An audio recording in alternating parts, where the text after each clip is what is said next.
బైబిల్లోని బంగారు మాటలకి మిమ్మల్ని అందరినీ ప్రేమతో ఆహ్వానిస్తూ వాక్యం చదువుకొని ధ్యానించుకుందాం. ఆదికాండము 20వ అధ్యాయము 11వ వచనం. ఆదికాండము 20వ అధ్యాయము 11వ వచనం. అబ్రహాము, ఈ స్థలమందు దేవుని భయము ఏమాత్రమును లేదు కనుక నా భార్య నిమిత్తము నన్ను చంపుదురనుకొని చేసి తిని. ఈరోజు మనం తీసుకుంటున్నటువంటి బైబిల్లోని బంగారు మాట దేవుని భయం.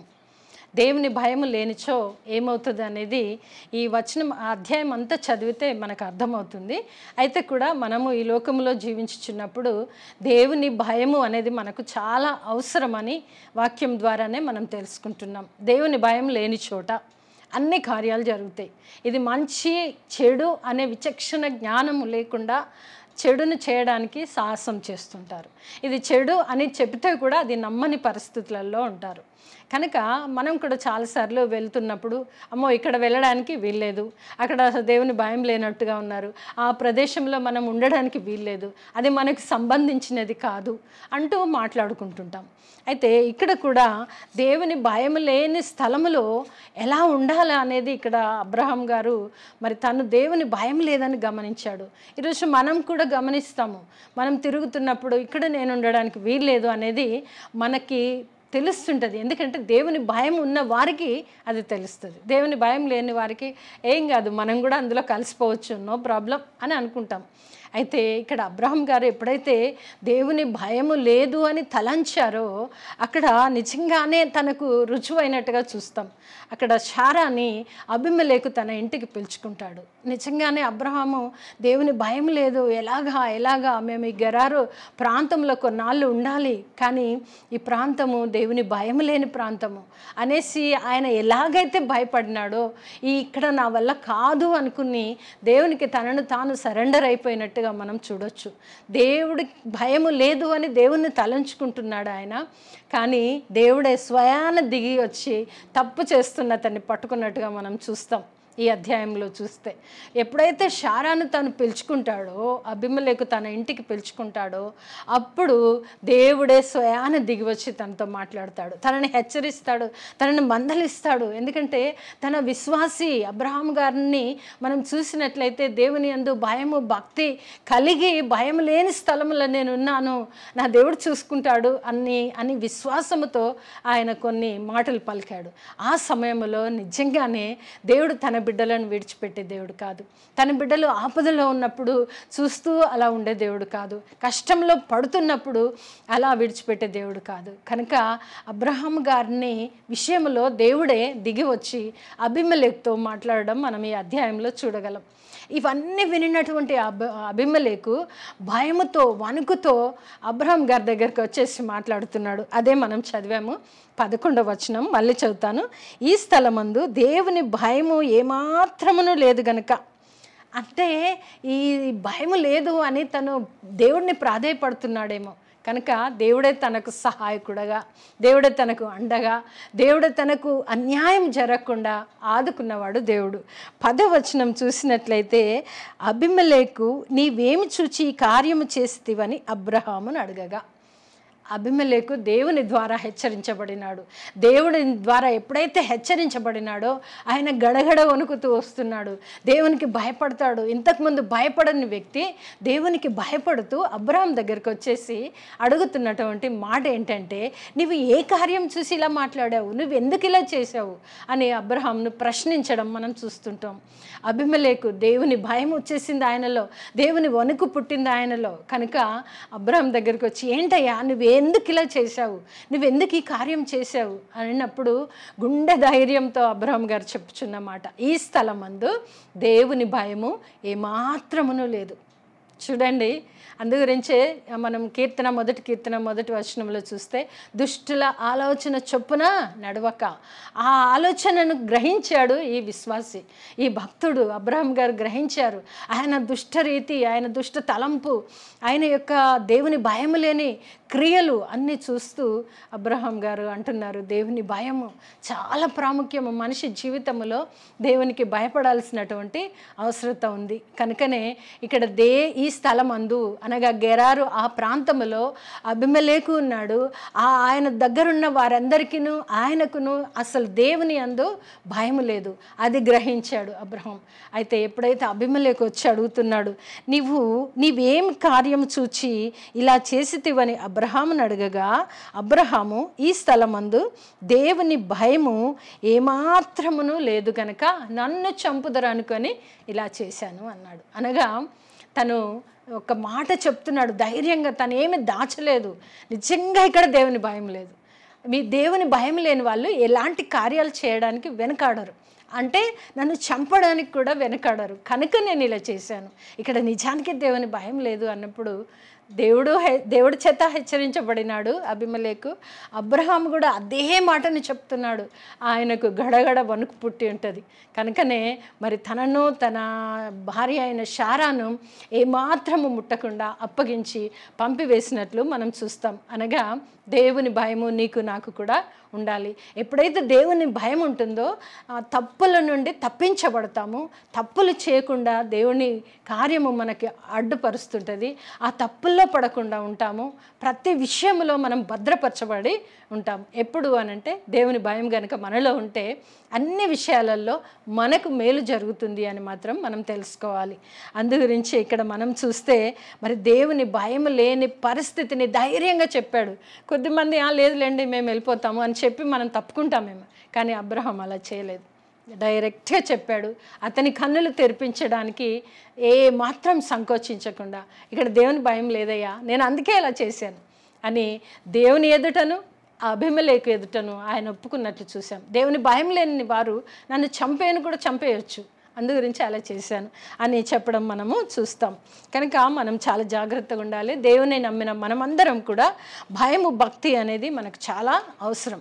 కనుక దేవుని భయం లేని పరిస్థితులలో ఏమవుతుందో మనము తెలుసుకొని భయం కలిగి ఉండాల్సినటువంటి అవసరత ఎంతైనా ఉంది. చూద్దాం 34వ కీర్తన 11వ వచనం చదువుకుందాము. పిల్లలారా మీరు వచ్చి నా మాట వినుడి, యెహోవా యందలి భయభక్తులు మీకు నేర్పిదను. ఇక్కడ మనం చూసినట్లయితే మనకు భయభక్తులు లేనప్పుడు తప్పుల్లో పడిపోతాం.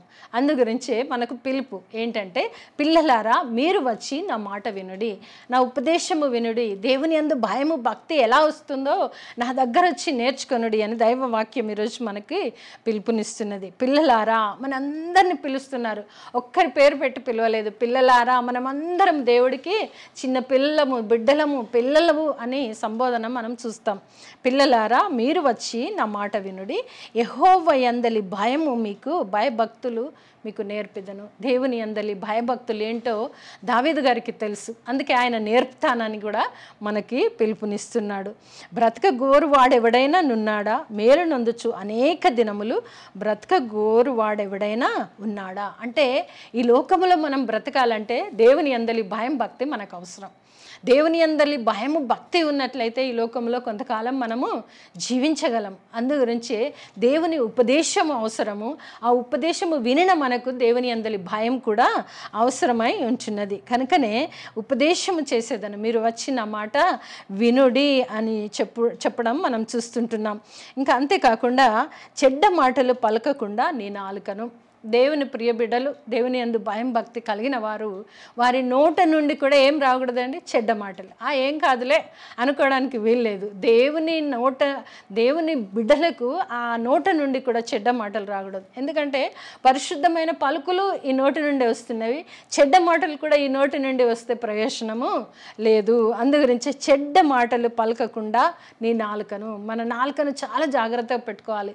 చెడ్డ మాటలు పలకకుండా ఉండడానికి చాలా జాగ్రత్తగా పెట్టుకోవాల్సిన. కపటమైన మాటలు పలకకుండా నీ పెదవులను కాచుకొనుము. అంటే కాచుకొని ఉండాలంట. పెదవుల నుండి పొరపాటున ఏమైనా జారి వస్తున్నాయా అనేది మనం కాచుకొని ఉండాలి. కీడు చేయటమా అని మేలు చేయుము, సమాధానము వెతికి వెంటాడుము అని వాక్యం సెలవిస్తుంది. కనుక కీడు చేయటము మానాలి. అంటే దేవుని యందు భయము భక్తి లేనప్పుడు, దేవుని యందు భయం లేనప్పుడు కీడు చేయడానికి సాహసం చేస్తాం. దేవుని యందు భయం ఎప్పుడైతుందో కీడు చేయకుండా మేలు చేయడానికి సాహసం చేస్తాం.